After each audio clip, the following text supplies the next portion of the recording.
तो जैसा कि आप लोग देख रहे हैं कि यहाँ पे जो है एनजी ट्यूब, जिसे नासोगैस्ट्रिक ट्यूब बोलते हैं, या इसी को राइल्स ट्यूब भी जो है हम लोग बोलते हैं, आरटी ट्यूब, ठीक है, जहाँ से हम लोग जो है बहुत सारे पर्पज़ है इसको लगाने का।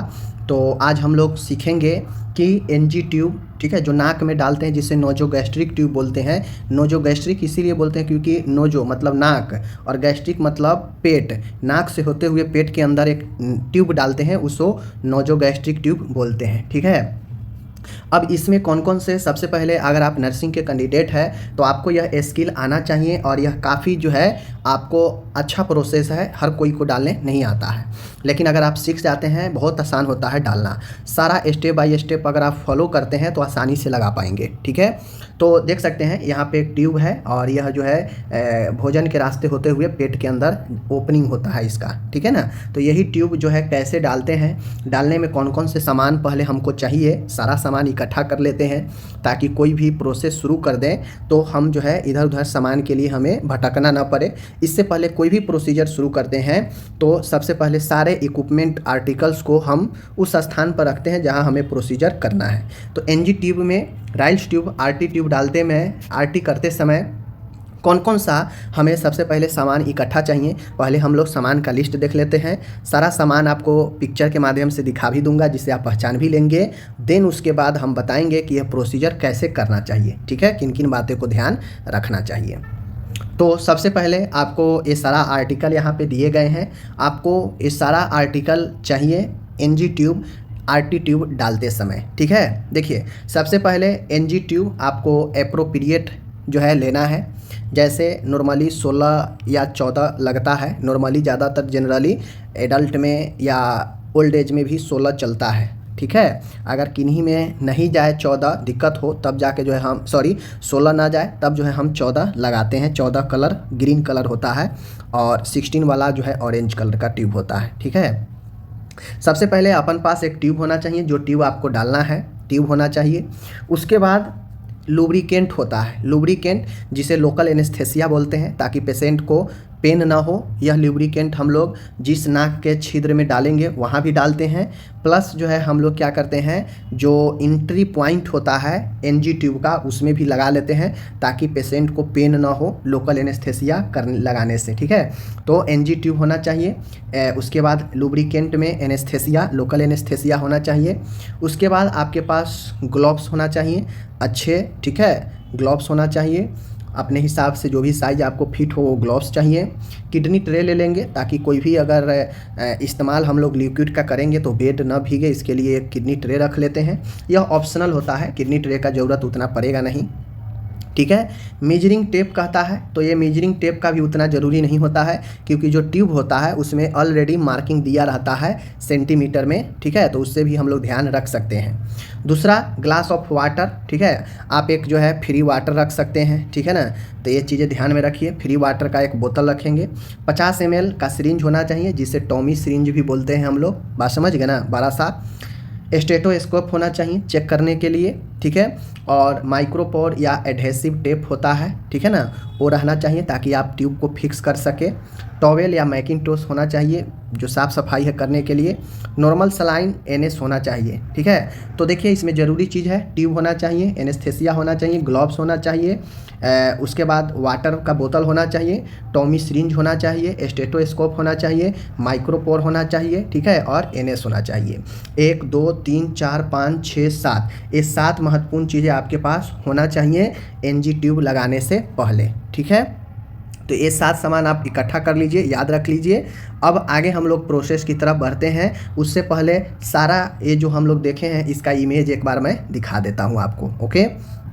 तो सबसे पहले ये ट्यूब है जो 16 नंबर का है, ठीक है ना, 16 नंबर का मैंने बताया ऑरेंज होता है और नॉर्मली यह 16 ही लगता है। अगर किसी का जो ट्यूब अंदर का भोजन का नाली है बहुत संकीर्ण हो गया होगा तो उसमें जो है हम 14 जो है लगाते हैं, ठीक है। ऐसे नॉर्मली 16 जो है, जितने भी एडल्ट होते हैं सब में 16 हम लोग यही इस्तेमाल करते हैं, ठीक है। एक बात ध्यान रखिए, यह होता है एंट्री वाला, यह अंदर डालने वाला छोर है और यह छोर बाहर रहता है। जो ये टिप बाहर दिख रहे हैं ये ढक दिया जाता है इसको ताकि हवा वगैरह ना जाए, ठीक है। तो ये बाहर रहता है और यह अंदर जो है डालने वाला सिरा ये होता है, बात समझ गए। और इसी पर आप देखेंगे तो मार्किंग किया होता है। जैसे यहाँ पे देखिए मार्किंग आपको दिख जाएगा, यहाँ पे 170 सेंटीमीटर है, 160 सेंटीमीटर है। तो नॉर्मली हम लोग 160 सेंटीमीटर 150 से लेकर 160 तक देखते हैं, तो यह इतने सेंटीमीटर में आपको प्रवेश कर जाएगा। अगर जो है आपके पेट में गया रहेगा तो 150 से 60 के बीच में चला जाता है अंदर, ठीक है, पेट के एरिया तक चला जाता है। ये हो गया। आगे देखिए यहाँ पे 14 नंबर वाला है, ठीक है, 14 नंबर वाला ग्रीन होता है, मैंने पहले ही बता दिया। तो यहाँ पे देख लीजिए, तो ये 14 नंबर वाला है, देख लीजिए यहाँ पे यह जो है एंट्री पॉइंट है आपका, अंदर डालते हैं नाक के सिरा, नाक में इसी सिरा से डालते हैं और ये ओपनिंग रहता है इसका, ठीक है। उसके बाद जो मैंने आपको टॉमी सिरिंज बताया कि 50 ml का जो सिरिंज होता है वह यही सिरिंज होता है जो आपको चाहिए, ठीक है ना। 50 ml का यही सिरिंज होता है जिसमें हम क्या करते हैं, या तो अंदर से फ्लूइड खींचेंगे ताकि पेट में गया है नहीं गया है, पेट का कोई भी मटेरियल अगर पेट में गया रहेगा तो पेट का मटेरियल इसमें आने लगता है, ठीक है। या फिर जो है इसको जांचने के लिए हम टॉमी सिरिंज का एयर से हम क्या करते हैं, जांचते हैं। अगर पेट के अंदर गया रहेगा तो आराम से जो है आपका एयर वहाँ पे ठप से बचता है जब आप स्टेथोस्कोप से सुनेंगे तो, ठीक है, मैं बताऊंगा। तो ये वाला सिरिंज होना चाहिए, टॉमी सिरिंज। उसके बाद आपके पास यही लोकल एनेस्थेसिया, जाइलोकॉन, लिग्नोकॉन जो भी आपके पास होना चाहिए ताकि ये लुब्रिकेंट के रूप में काम करे। उसके बाद ये स्टेथोस्कोप होना चाहिए। स्टेथोस्कोप का काम ये होता है कि जब आपका ट्यूब पूरा आप जो मार्किंग किए हैं वहाँ तक इंसर्ट कर दिए हैं अंदर में, तो वहाँ पे होता क्या है कि आप चेक करने के लिए इस स्टेथोस्कोप का उपयोग करते हैं। यह पेट के एरिया में लगाते हैं, ठीक है, और ये कान में सुनते हैं। और जो टॉमी सिरिंज होता है उसमें एयर खींचकर हम क्या करते हैं, तेज़ी से जो है पुश करते हैं एयर को, और अगर पेट में गया रहेगा तो वह जो है आपका ठप से बजेगा और यह स्टेथोस्कोप में सुनाई देगा। आप हाथ रख के भी पेट पर फील कर सकते हैं कि हाँ चला गया रहेगा, तो वहाँ पे खट से आवाज़ आएगा, ठीक है ना। दूसरा चीज़ें ये जो है माइक्रोपोर आपके पास या इस प्रकार के जो है एडहेसिव टेप होना चाहिए ताकि आप फिक्स कर सके ट्यूब को और ट्यूब इधर उधर नहीं खींच पाए, ठीक है। उसके बाद ये दस्ताना होता है जो आपके सेफ्टी के लिए होता है, पर्सनल हाइजीन के लिए होता है। और यहाँ पे देख सकते हैं एक गॉज पीस होता है, तो गॉज पीस रखिए या एडहेसिव टेप रखिए, जो भी हो दोनों में से चलेगा, ओके। यहाँ पे फ्री वाटर होता है, चेक करने के लिए आप फ्री वाटर का भी इस्तेमाल कर सकते हैं। अगर पेट में कंफर्म हो गया है कि हाँ पेट में आपका चला गया है तो आप फीडिंग करने के लिए आप जो है 50 ml, 20 ml, 30 ml वाटर भी डाल दे सकते हैं मरीज को उस समय जब आप ये लगाएंगे तो, ठीक है। ध्यान रखिए, अगर ट्यूब फेफड़ा में जाएगा और एक बूंद भी पानी अगर उसमें आप डाल दिए बिना चेक किए हुए, बिना कंफर्म किए हुए सीधे लगा दिए और वह ट्यूब पेट में नहीं जाकर श्वास की नली में चला जाएगा और उसमें पानी डाल देंगे तो फिर पेशेंट को एस्पिरेट हो जाएगा वहाँ पे, ठीक है ना। तो दिक्कत हो जाएगा, फिर पेशेंट का अचानक से ऑक्सीजन वगैरह लो होने लगेगा और पेशेंट कोलैप्स भी कर जाएगा। तो पानी हम लोग जब तक नहीं देते हैं जब तक कंफर्म नहीं कर ले कि हाँ यह पेट के नली में ही गया है, तब तक हम लोग पानी नहीं डालेंगे। कंफर्म हो जाएगा कि हाँ पेट के नली में गया है तो ही हम उसमें पानी डालते हैं फ्लूइड के तौर पर मरीज को देने के लिए, ठीक है। सबसे महत्वपूर्ण चीज़ें हैं आप कैसे डालेंगे, तो ट्यूब तो आपको पता हो गया। अब ट्यूब हम लेते हैं, ठीक है, ट्यूब लेंगे, प्लास्टिक से उसे खोलेंगे, सीधा करेंगे ट्यूब को और ये सब दस्ताना पहन कर करेंगे, ठीक है।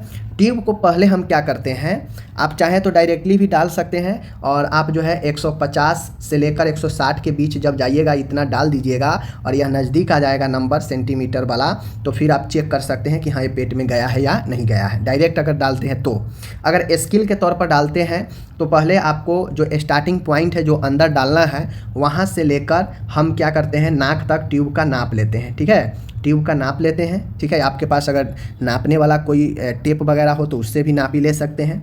नाक से लेकर कान के निचले हिस्से तक जो है हम नापते हैं और फिर वहाँ से लेकर हम जो है यहाँ एपिगैस्ट्रिक के निचले एरिया जो होता है, छाती के निचले एरिया जो है एपिगैस्ट्रिक, यहाँ तक नाप लेंगे, ठीक है, बीच तक नाप लेंगे और टोटल यहाँ से यहाँ और फिर यहाँ से यहाँ, यह टोटली जितना लेंथ होगा उतना लेंथ हम यहाँ तक इंटर कर देंगे अंदर में, ठीक है, और मार्क कर देंगे उस टेप पर। जहाँ उस पाइप पर आ जाएगा हम जितना मार्क किए रहेंगे उतना तक अंदर हम डाल देंगे, तब हम चेक करेंगे कि यह अंदर गया है या नहीं गया है, ठीक है।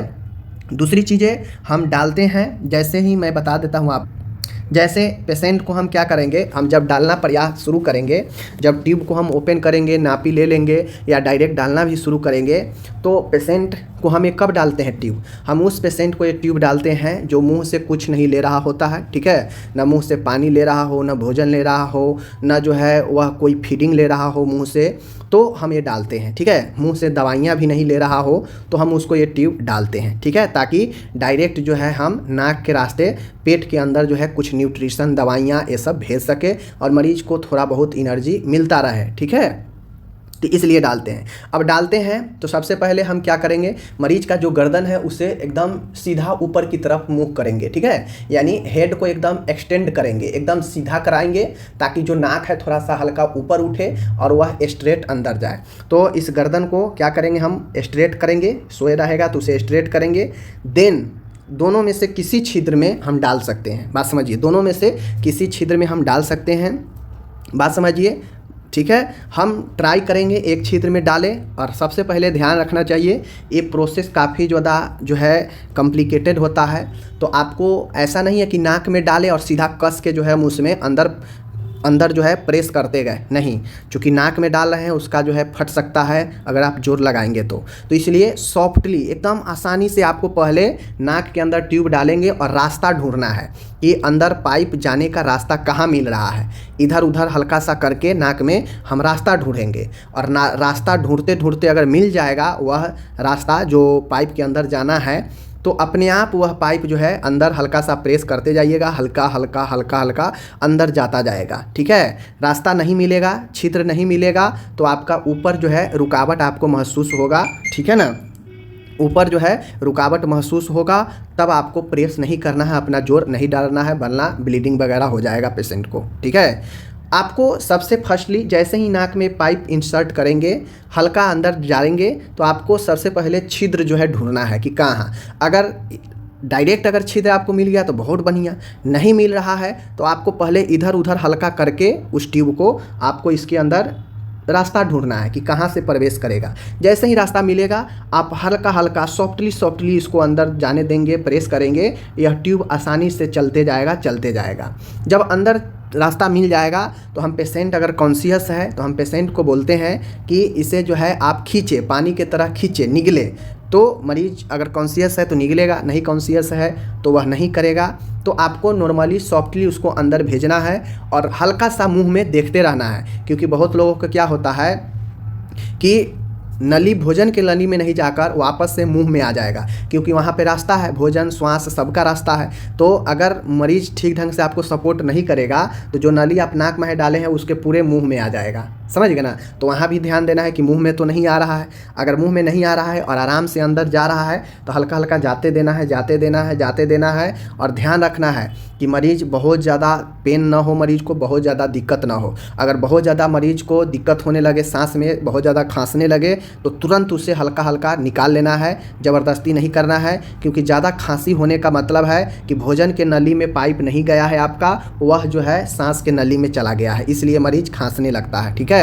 तो बहुत ज़्यादा खांसने लगे, पेशेंट को दिक्कत होने लगे, पेशेंट छटपटाने लगे, तुरंत उसे स्टॉप कर वापस से निकाल लेना है, ठीक है। इन चीज़ों को ध्यान में रखिए, क्योंकि खांसने और सफोकेशन पेशेंट को दिक्कत होने का रीज़न होता है कि वह सांस के नली में जा रहा है, फिर उसे रोक देना है, ठीक है, निकाल देना है। मरीज को हल्का सा ये फीलिंग होगा, दिक्कत होगा हल्का सा, लेकिन अगर भोजन के नली में जाएगा तो कोई दिक्कत नहीं होता है, पेशेंट को ज़्यादा प्रॉब्लम नहीं होता है, ठीक है। जो प्रॉब्लम होता है ऊपर नाक में ही प्रॉब्लम होता है डालने में। उसके बाद अगर भोजन के नली मिल गया तो आराम से वह जाता है, पेशेंट को भी दिक्कत नहीं लगता है।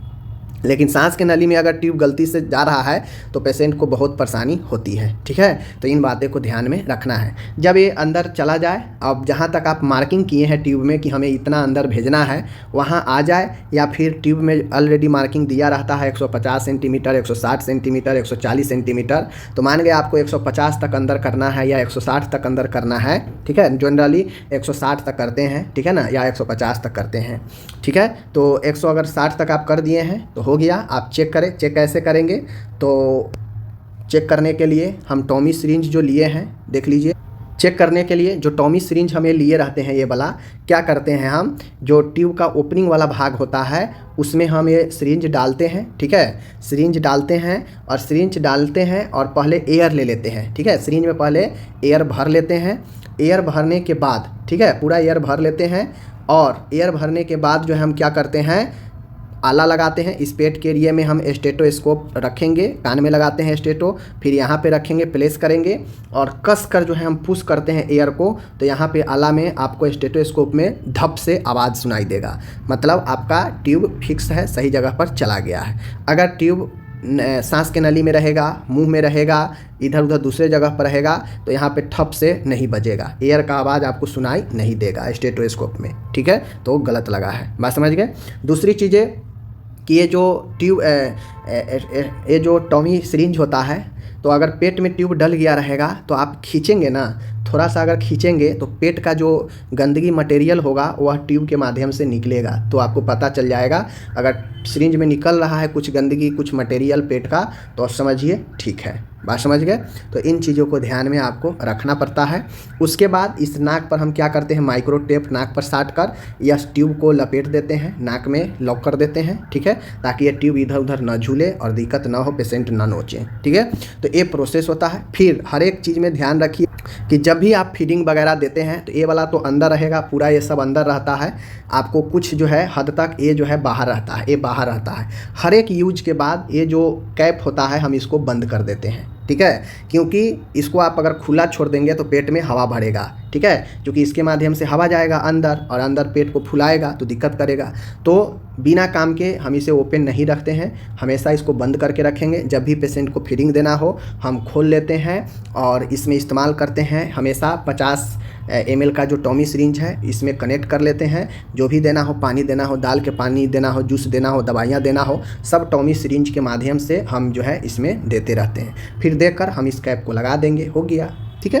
तो यही जो है आपका प्रोसीजर होता है, बात समझ गए। तो उम्मीद है आपको समझ में आ गया होगा।